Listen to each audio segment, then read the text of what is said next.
the dynamics are going to change. The automation is going to happen, and the automation is already happening, and it's gonna be fast-paced. There's quite a lot of data, there is quite a lot of machine learning, artificial intelligence techniques that are being amalgamated.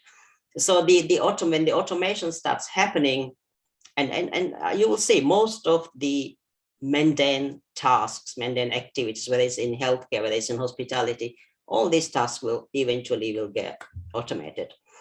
There's also another important thing to think about here, because people are scared. Some people are scared because they think, oh, all our jobs will be stolen by these automated machines or automated systems.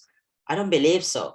You know, people would have thought about this 5,000 years ago when farming came. They thought, oh, what am I going to do? I'm not going to be any more a farmer. But that's not how humans work. You know, we are always automate things and then find something else to do, and we want to be kind of in control. So when in this process of automation, I think if you want to be on top of things, I think what you need to do is you need to have a very, very open mind.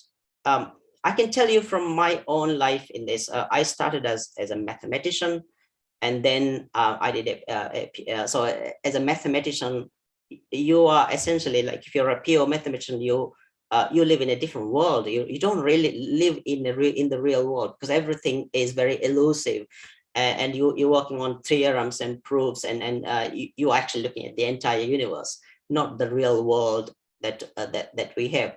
Then I realized, actually, I need to be doing something that is more applicable. So I did a PhD in applied mathematics.